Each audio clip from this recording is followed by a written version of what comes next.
You know what is beyond reason? The fact that I have not really talked about the Hillary Clinton email scandal on this show. I was thinking about that earlier this week because you would think me, a conservative host or whatever, would be all big on the Hillary Clinton email scandal and that she did classified emails on her private server, which creates a whole kind of problem, and I'm going to get to that in a second. But I was thinking about this week. Why has this not been as big of a deal to me as it should be? I mean, what she did is very serious. What she did is a big deal. But then I read a headline today that kind of summed it up for me. It said the Hillary Clinton campaign, they believe that the email scandal is creating some problems now. But it predicts that questions about Hillary's email will dissipate after former Secretary of State takes the stand next month. So they think this is all pretty much going to eventually go away, that the general American public is not going to care too much about this scandal. Now, obviously, they are a little bit because the poll numbers show that she's losing some of her following. Now, that's not all because of the email scandal. It's because it's Hillary Clinton, and she's not that likable. But I was thinking about this, and I think they're right. That's kind of the impression I've had this whole time, is that I'm going to be surprised if this takes down Hillary. I'm going to be surprised.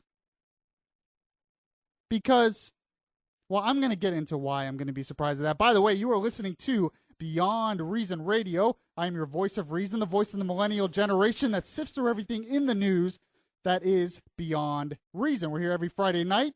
I'm your host, Michael Yaffee, as always. I also produce the Bud Hedinger Live morning show on this station every weekday morning, 6 to 9 a.m. And I'm with, of course, executive producer, Mr.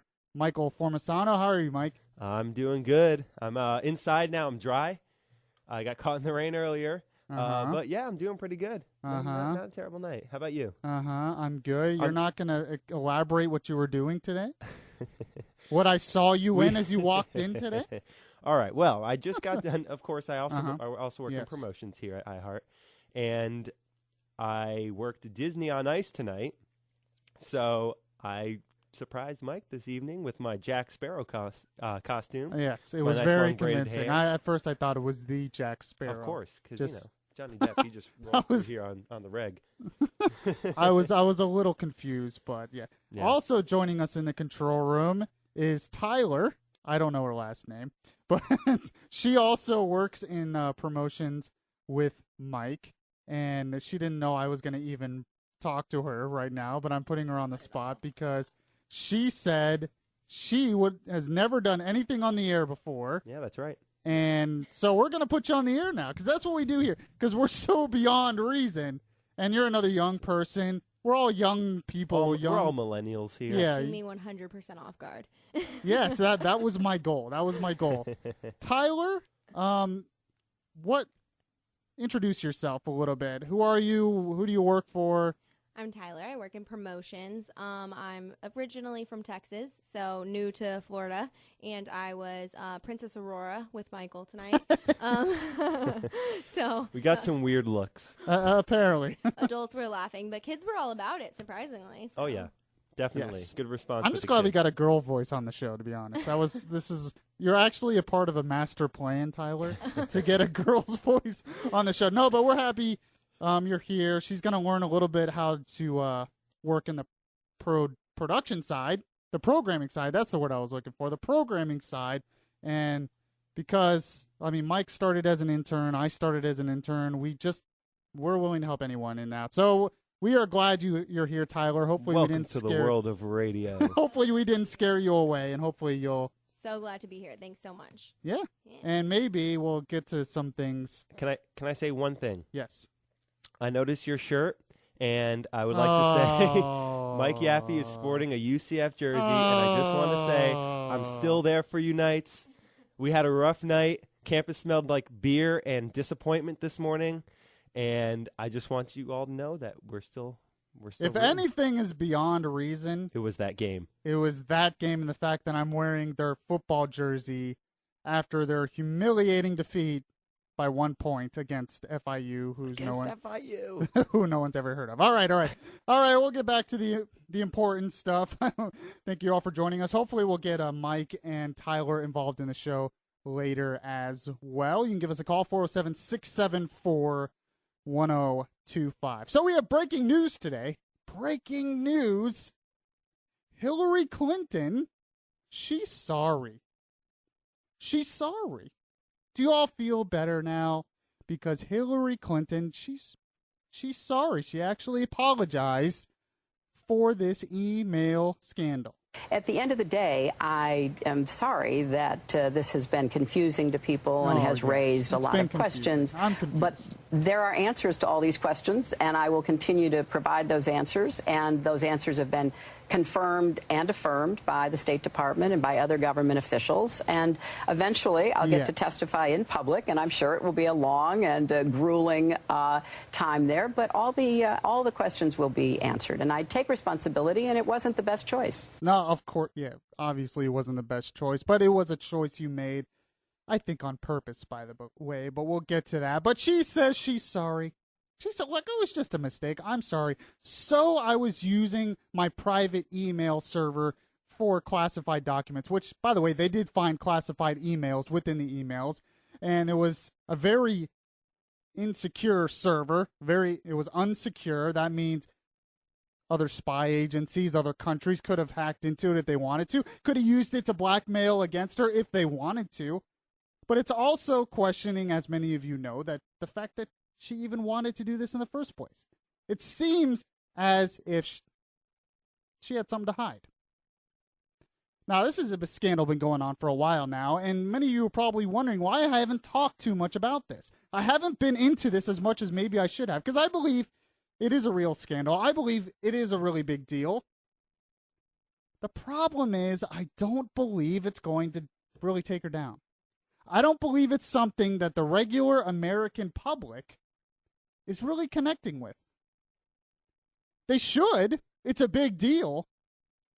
But for some reason, and I was thinking about this, and I'm like, why is it I don't believe that? Well, I'm going to get into that in a sec. But I have a little montage here, which I thought was interesting. This is a recap of the Clinton scandal, so you don't have to hear me blab about it for 20 minutes. We have a 2-minute montage here that pretty much recaps the progression of this Clinton scandal and where we are now. We like to inform the audience here as well as entertain, and there might be some out there who don't understand the gravity, so we'll get to this. And some of this is pretty amazing when you actually listen to it. Here it is.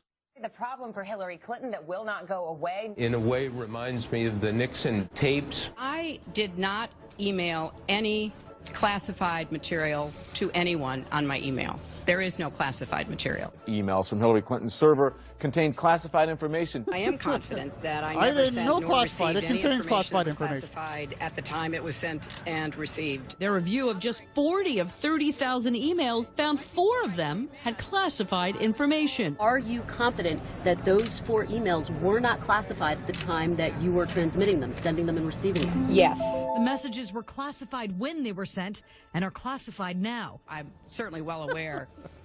She says something, then it's debunked. She says something, then it's debunked. Requirements and did not send classified material. 305 documents flagged? Right. That's pretty much what it means, Luke. I did not receive anything that was marked as classified. That, we are told, is not the legal standard. I've never had a subpoena. You did get one in March. Couldn't be more plain. The Honorable Hillary R. Clinton. And you think the American public is that stupid? The server will remain private. Hillary Clinton turning her private email server over to the Justice Department. She's insisted she was not going to turn over that private server. The campaign continues to say that this is not a criminal investigation. We decided to call the FBI. They said all of our investigations are criminal. I don't throw anything away. Did you wipe the server? What, like with a cloth or something? I don't know. Clinton has said she wiped the server clean. Did you try to wipe the whole server? You didn't answer I have no idea. I thought it would be easier How do you not know? to carry just one device for my work and for my personal emails. I have an iPad, a mini iPad, an iPhone, and a BlackBerry. What I did was legally permitted. Clinton private email violated clear-cut State Department rules. This is the usual partisanization, which I may have just made up a word. It's hard I like to that claim word, this actually. is all just a partisan witch hunt when the Justice Department under a Democratic administration is looking into the whole email mess. It's not anything that people talk to me about as I travel around the country. It shouldn't go away on the substance, and voters do care about it. I recently launched a Snapchat account. I love it. Those messages disappear all by themselves. She's got the jokes. She's a stand-up comedian, Hillary Clinton. Nobody talks to me about it other than you guys. All right, kudos to the Washington Free Beacon, by the way, for putting together that montage, which I found today. So there we go. We're all up to speed on the Hillary Clinton email scandal. I just love when she's like, I've never been subpoenaed on this scandal. And then Trey Gowdy's like, I have the subpoena right here. Look, we'll read it together. Hillary R. Clinton. That's pretty good. But I started thinking about this. Why do I think this is not going to bring her down? Why has this not been as big of a deal to me as it should be? Well, this is why. I started thinking about all the scandals that I've covered, that Bud's covered on his show, that's been in the news over the last 8 years with the Democrat Party and especially the Obama administration. I've thought about all the things that you would think would be huge, big scandals that could even maybe bring down a president. And it doesn't do anything. He seems to survive it. I was just thinking about it. Well, I mean, let's go through some of this just in case you might have forgot. You have the Fast and Furious scandal. That's right. That is the Obama administration and the ATF department making sure guns walked into the hands of drug cartels so it could go over the border in Mexico so drug cartels could use it, they say, so they could track it better and arrest drug cartels. But what ended up happening is those drug cartels used it to kill innocent Mexicans and killed a border agent with guns that came from here that were approved by the Obama administration in the Fast and Furious scandal. Okay, and then there was a whole bunch of cover-up of that. Obama survives that.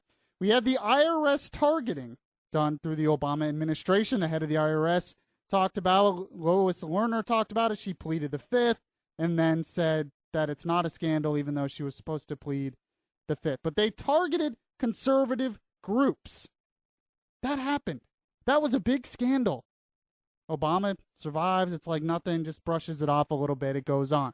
We had the Obama administration actually wiretap news reporters' computers and phone lines in the AP, Fox News, and other places. You think the media would have thought that was huge. You think that could have been a huge scandal. It was a little bit of a scandal. People forgot about it eventually. We had the whole thing of the government shutdown, and they closed off memorials in Washington, D.C., so World War II vets could not even visit it. It's an open memorial, but they closed it down because of a so-called government shutdown. It was all politics. Should have been the biggest scandal. Obama survives it, brushes it off. No big deal. Then you have Benghazi. You look at the details of Benghazi. You look at the fact that there could have been things done to help the people in Benghazi, to help save the ambassador, and they were not done. Why? We don't know. Then the Obama administration, including Hillary Clinton, lied about it. Said it was because of a video, even though they wasn't because of a video. All the evidence shows there was no video had anything to do with it. There's evidence that shows that they were worried about something like this happening before it happened. It's a big scandal. An ambassador was killed in Benghazi. Nothing. He brushes it off. Eventually, we forget about it. He wins re-election. One scandal after another after another. These are big deals. In fact, some would say bigger deals than what brought down President Nixon and Watergate. But brushes it off. So I've realized I've become numb to all this. I've become cynical to all this. I don't want to be that way. But when I look at that, all that stuff, it does nothing. It gets a little bit of attention here and there. Republicans get fired up. There's some talk about it, and then people forget about it, and Obama wins re-election. I look at that, and then I'm thinking, Hillary Clinton, big email scandal. It's a big problem. is that going to bring her down? If none of that other stuff could bring her down or Obama down or even really affect an election, I'm supposed to believe that an email scandal is going to bring Hillary Clinton down? I just don't. That's how cynical I've become in today's world. So we're going to cover it. And I want to believe that it could affect her. But you know what's going to affect Hillary Clinton more than anything? Because this is the world we live in today, unfortunately. It's her image. She's just not charismatic. She's not as likable as some of the other candidates. She's older. And whether we like to admit it or not, that kind of stuff has more of an effect than a scandal that should have a big effect. But I want to believe that this is a big deal. I want to believe it will take Hillary Clinton down. I want to believe she won't win the election. I'm not there yet. I've become cynical because of our past. But that does not mean I'm not going to fight against what I believe is wrong, and I'm going to fight for what I believe is right. 407-674-1025 if you have a comment on the Hillary Clinton email scandal. Maybe I'm wrong. Maybe you do believe it could possibly take her down. We have so much more to get to in the show today. We have the father of the slain journalist in Virginia has an op-ed out for gun control. We're going to talk about that and a lot more. You're listening to The Voice of Reason on Beyond Reason Radio. News Radio 102.5 WFLA, BeyondReasonRadio.com. It would be beyond reason not to listen to Yaffee on your TuneIn Radio app. Download the app today and search Beyond Reason Radio.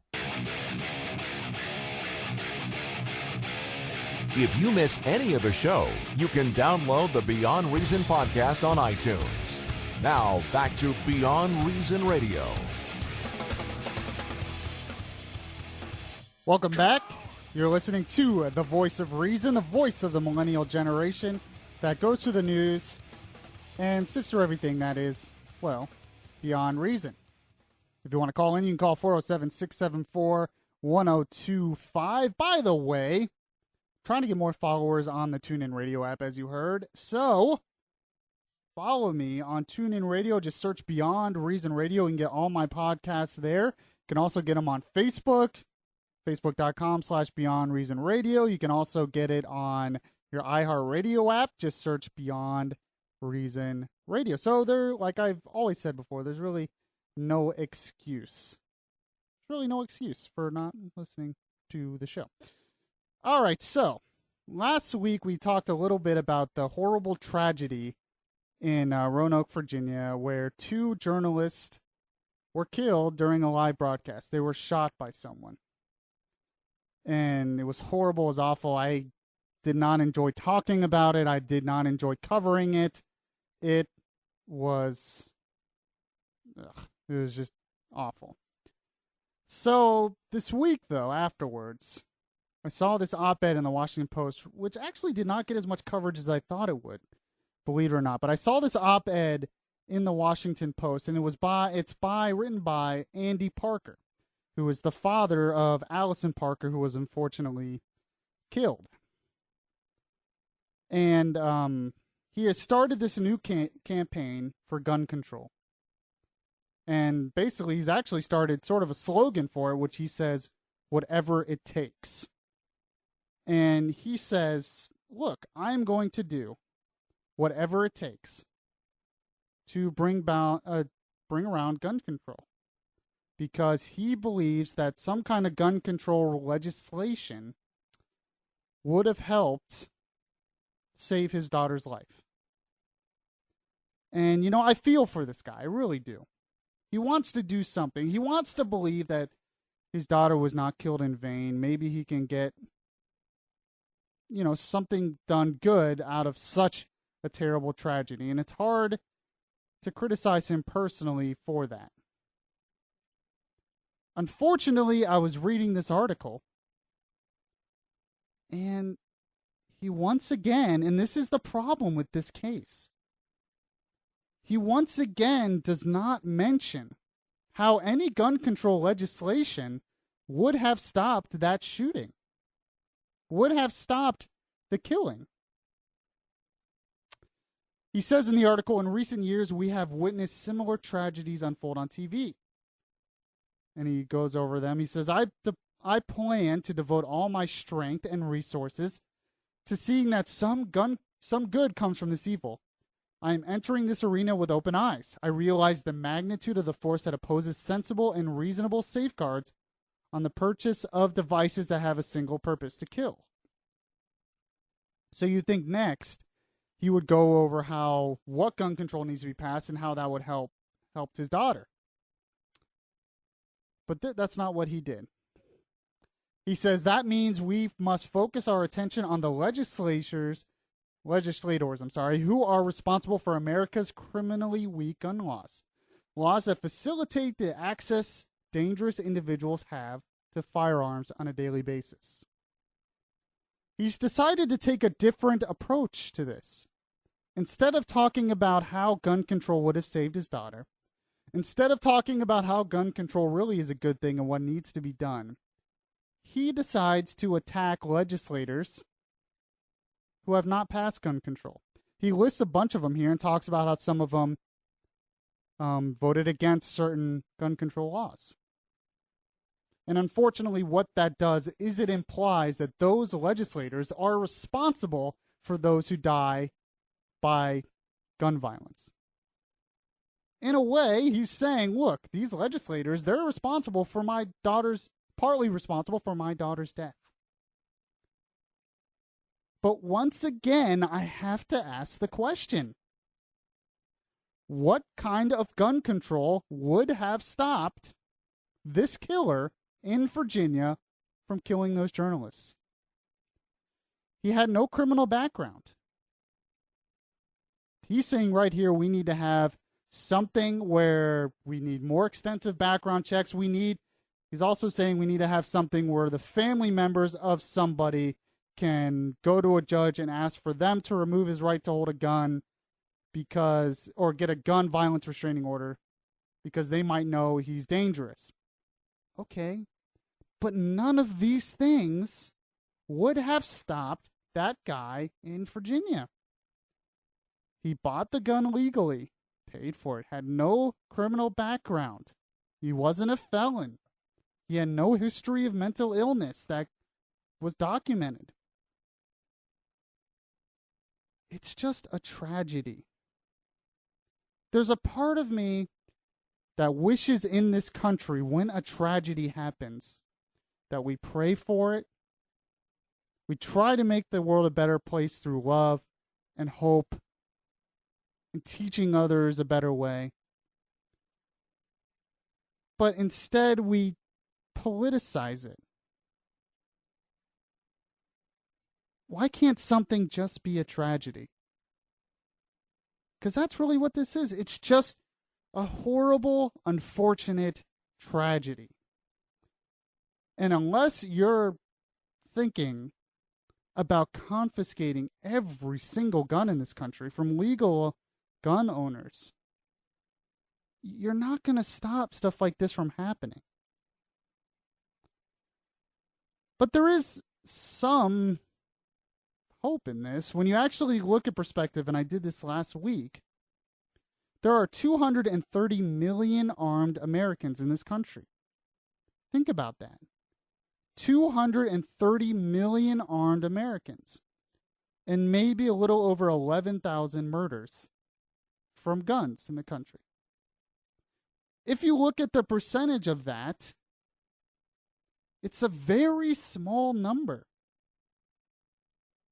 And I know nobody wants, I wish nobody would die of gun violence. But the number is so small. It's not an epidemic like they're making it out to be. The vast majority of gun owners are just legal, good people who want a gun to hunt or to be able to defend themselves, and because it's their right. And I have some facts here that I'll probably go over in the next segment that talks about how actually sometimes in this country, when you pass more gun control laws, it just creates more gun violence. So we'll get to that. We're also going to get to, there's a school in California who has decided to get rid of all gender-based bathrooms in their elementary school. All the bathrooms are gender neutral now. So that's fun. We'll get to that. You're listening to Beyond Reason Radio with Michael Yaffee. You can call in 407-674-1025 on News Radio 1025 WFLA and BeyondReasonRadio.com. Listen to the latest episodes of Beyond Reason. Download the podcast at Spreaker.com. Download the iHeartRadio app and catch the Beyond Reason Radio podcast. Or stream the show live by searching News Radio 1025 WFLA. Yes, Beyond Reason Radio is on your iHeartRadio app. Just go to your iHeartRadio app, search Beyond Reason Radio, and the podcasts are all right there. So if you're in your car, if you want to listen to it later, if you can't listen to it live, perfect opportunity. Share with your friends, all that stuff. Get the word out, because there is a voice that is there for the millennial generation. People like to assume that our generation doesn't care about what's important. They don't care about the news. They don't care about discussing the issues. But this show is proof that they're wrong. This show is proof, and there's many people out there listening, part of that generation, that want to hear this stuff, that want to talk about this stuff because it's important. So that's what we're here for. And by the way, of course, I am Michael Yaffee, the voice of reason that goes for everything in the news and in a world that is beyond reason. And definitely what is beyond reason is what is happening in a school in San Francisco and in a school in Missouri. The transgender thing is getting a little crazy, getting a little out of control. And I want to talk about that in a second. I talked about that on this morning's show, by the way, to preview this show. So some of you out there might know what I'm talking about. But I wanted to get back to the gun control thing just for a second because I found some stats on it to give you a little bit of perspective on it. In the past 2 decades, violent crime in America has actually decreased dramatically. Pew Research Center reports, compared with 1993, the peak of U.S. gun homicides, that was in 93, the firearm homicide rate was 49% lower in 2010. 49% lower in 2010 from 1993. And there were fewer deaths, even though the nation's population grew. Also, the victimization rate for other violent crimes with a firearm was 75% lower in 2011 than in 93. Violent non-fatal crime victimization overall, with or without a firearm, also is down markedly, 72% over the last decade. Also, Detroit's police chief ran a little experiment in 2014. He encouraged the city's residents to arm themselves. His police department issued over 1,100 handgun permits. More than 8,100 guns were registered in the city. As a result, crime dropped by 12%.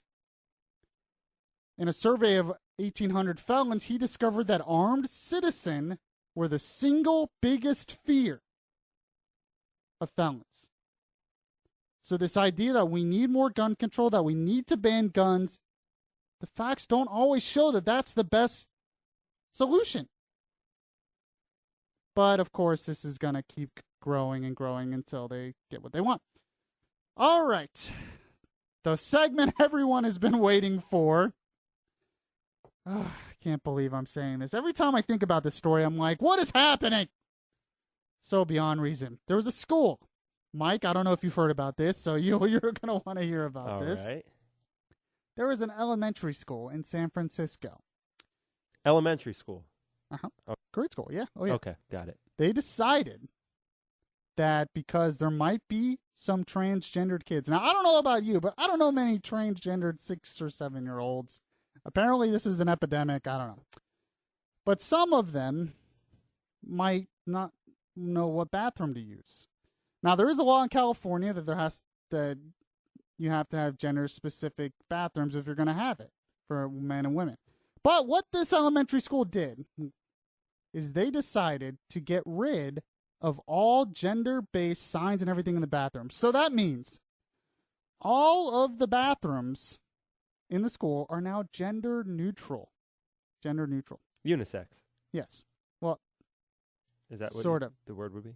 I don't know. I think unisex is when you just don't have one. Co-ed. That's the word. There you go. Co-ed. But they're all co-ed. So I want to ask any parents out there. 476741025. How would you feel about your kid going to this school? Possibly using the same bathroom, their little girl using the same bathroom as a little boy. Now, here's my question. Yes. When you say it's the same bathroom, like, is it just a bunch of stalls that are private, or do you still have, the urinals next to the toilets? And I don't know. to be honest, I have not. I feel like that would play To be honest, I have not looked at pictures of the school or anything. It did not say. I'm going to do some more research on that. But I'm guessing what they're probably going to do is just have single bathrooms so only one student can go in at a time. I guess. I don't know.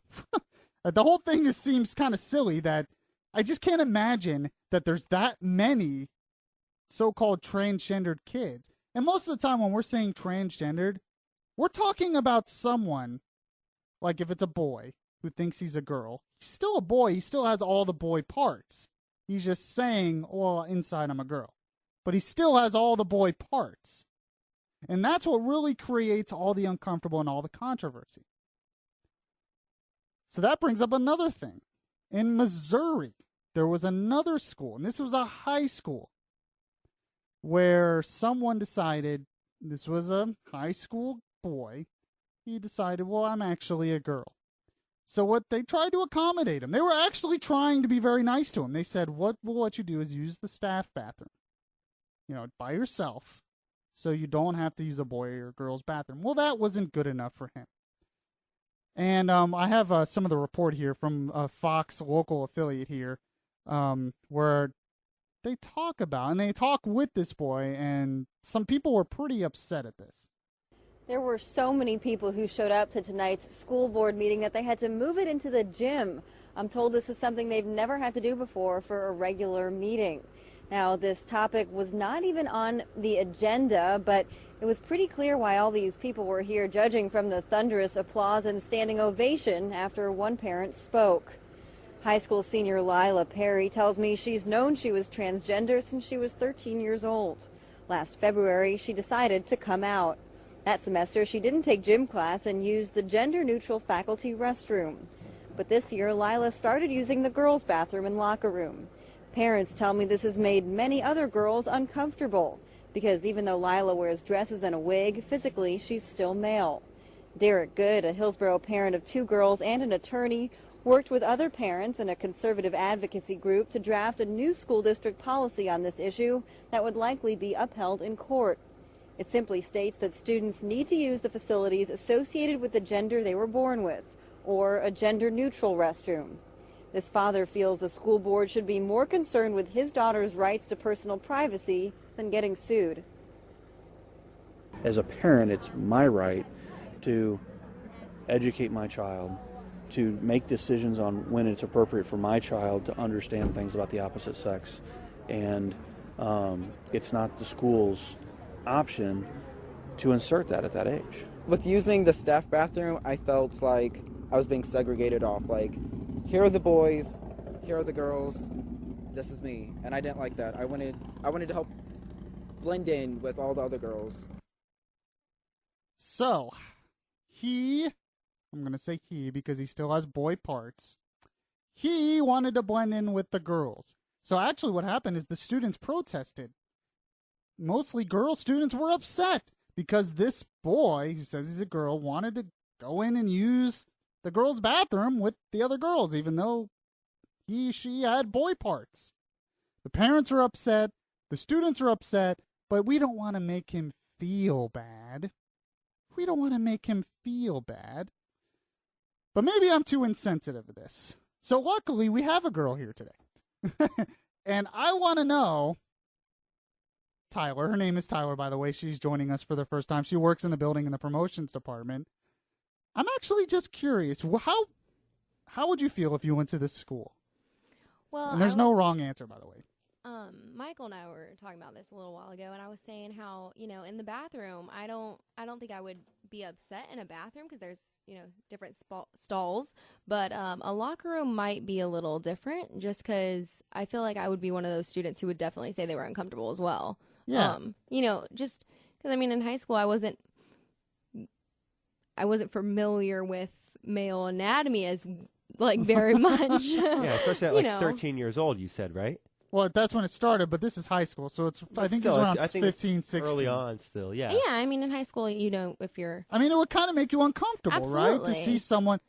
he thinks he's a girl, but he still has the man part. Exactly. So not only that, but I'm guessing he would be changing in front of them. Yeah.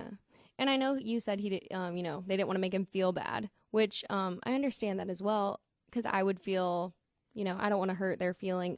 She would be I wouldn't want to hurt her feelings.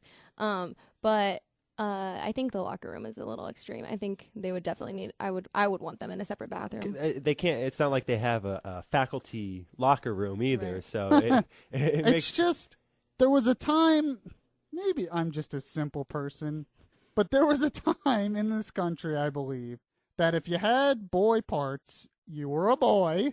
You kind of learned this at an early age. And if you had girl parts, you were a girl. And you go in with the boys and you go in with the girls. I don't know. Maybe I'm too mean. But this also raises another interesting thing when you think about it. Let's say there's a boy and he really doesn't think he's a girl. But he's like, it'd be cool to be able to dress in the girls' bathroom. I'm just going to say I think I'm a girl. Even though I don't really believe that. But I'm just going to say I think I'm a girl and wear a wig just so I can use the girls' bathroom. Do you think a high school boy would risk their reputation and their reputation among their guy friends to do just, go that far to see girls naked? Yes. Have you seen any movie ever? Come on. Maybe I'm you kind of expecting... answered your own question at the end of that. They might. I'm just expecting a little bit more from high school boys, apparently. Yes, you are. I'm just saying there are some pretty perverted high school boys out there, and we live in a sarcastic age, too, where they would try to get away with this, also just to be funny. But what do you do in that situation? It just seems to me that common sense, which I guess isn't very common anymore, would dictate, look, I understand you have some issues. We gave you another option. You didn't want it. If you're going to use the locker room, you're a boy. You have boy parts. Use the boys' locker room. It's making some people very uncomfortable. And I would ask any parents out there, would you? If you have a 16-year-old girl, you're trying to protect them from high school boys, as she was saying, and this happens and a school allows it. What's going to end up happening is we're just going to get rid of locker rooms. Or make them all, individualized. Yeah. In some sort. Because you can't expect him to be comfortable using the boys' locker room either. Or her. And the whole thing is, this is for such a small minority of the population. There can't be that many kids who think they're transgendered. Very, very small. But we're going to throw the whole system, the whole thing, we've been doing it for hundreds of years, in this country, obviously, for decades, because of maybe a couple of students. Mm-hmm. We keep talking about the other girls in the locker room, but what about the other boys? How would they feel for a transgender who I'm sure they always feel is checking them out, high school boy? Yeah, what if the table was turned here and it was a female that was trying to use the male locker room? I bet some boys would be I wonder what the uncomfortable. viewpoint would be on that. I bet there would be. I know the boys would be uncomfortable. uncomfortable. I'm sure the boys would be uncomfortable. I'm wondering if the parents would be as. Probably. They probably I would think be they as would be the same. uproar. Yeah. I think it would be. It's just creates many problems. But this is the beyond reason world we live in today. So 407-674-1025. If you have any calls on that, I want to get a little bit into in the last segment. I want to get a little bit into the Black Lives Matter movement because there's been a whole big discussion and it's been getting kind of interesting because there seems to be more voices from blacks that are against the movement, which brings a whole different perspective. So we'll get to that. You're listening to Beyond Reason Radio, News Radio 102.5 WFLA, BeyondReasonRadio.com. If you like Beyond Reason Radio, well, make sure to show it by liking the Facebook page at facebook.com/Beyond Reason Radio. Subscribe to the Beyond Reason podcast today on your Stitcher app and hear the voice of reason anytime. Yes. Yes, my podcast is available on your Stitcher app. It's also available on your TuneIn Radio app. It's also available on iTunes. Also available on iHeartRadio. Or you can go to my website, beyondreasonradio.com, and catch it there. Also on Facebook. Make sure to like us on Facebook and share with your friends. Facebook.com/beyondreasonradio. And you can follow me on Twitter at Michael Yaffee. And maybe eventually we'll get on Periscope again if a producer doesn't get distracted. And wait, what? I'm just kidding. Like, I wasn't paying attention either, so I didn't even know what Periscope was till last week. So it's so addicting. It really is. Yeah, so we're gonna start Periscoping every week starting next week. So hopefully we'll get on that. You go and Spreaker.com. It's another podcast outlet. So just a ton of places. And when you go to these places, and if you like the show, share it with your friends. Get the word out there. I don't have some kind of big media network to get all this attention. I'm just me. I'm just starting from scratch here. I just got a microphone. I'm just a kid.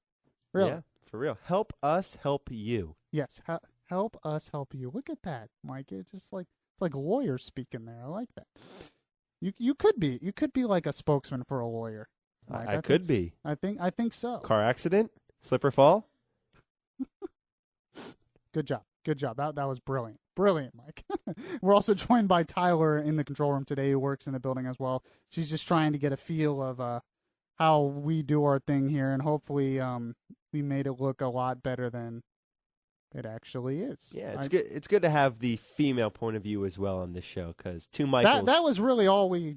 This is the only reason we allowed you to be here. Honestly, it was just we're like, ooh, a girl. We need her perspective. Oh, I'm such a dork. Anyways, I wanted to get in. We don't have a lot of time here, so I don't think I'm going to play this audio. Well, how long is that piece of audio, Mike? The guy in the Black Lives Matter thing. I think it's like a minute, right? It's just over a minute. Let's play this. This is an actual.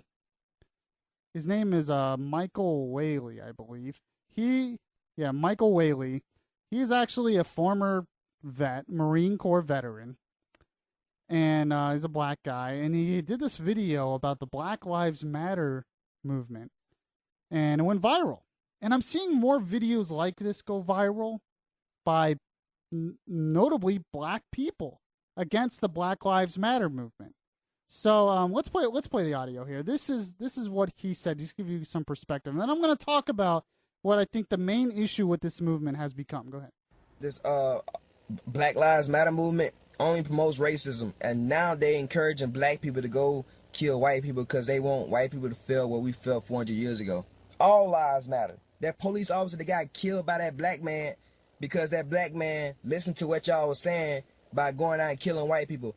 That police officer's life mattered. That 9-year-old girl in Ferguson, Missouri that got shot in the head while she was doing her homework in a drive-by shooting that none of y'all protested, her life mattered. Then y'all slander me, y'all call me Uncle Tom and all that type stuff, how whatever. Man, check this out. I had drill instructors in boot camp that had better insults than y'all. The reason why I have a lot of black supporters, I'm telling you the God honest truth.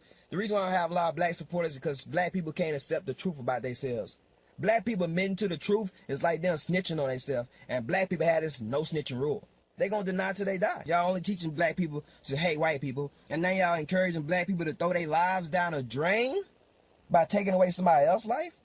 Sad. I'm gonna pray for y'all. All right, so just kind of some interesting perspective. We're almost out of time, but basically the main point I wanted to make with this. Two things that happened with the Black Lives Movement that's kind of hurt the movement. If it even started legit. One is they got violent. They were co-opted by some violent groups and got very violent in Baltimore and in Ferguson. The other problem I have is by saying Black Lives Matter. I think they're implying that a lot of people in this country think that black lives don't matter. I just don't buy that in this country. I just don't. I would think the majority of this country believes, of course, black lives matter. All lives matter. And that's a problem when you're trying to separate us and divide us based on that. I think I'm going to have to talk about that more next week. I need more time on the air, Mike. Let's work on it. I need more time. I need more shows. Thank you all for joining me. Listen, Beyond Reason Radio, News Radio 1025, BeyondReasonRadio.com. Go to my website. Check it out. See you next week.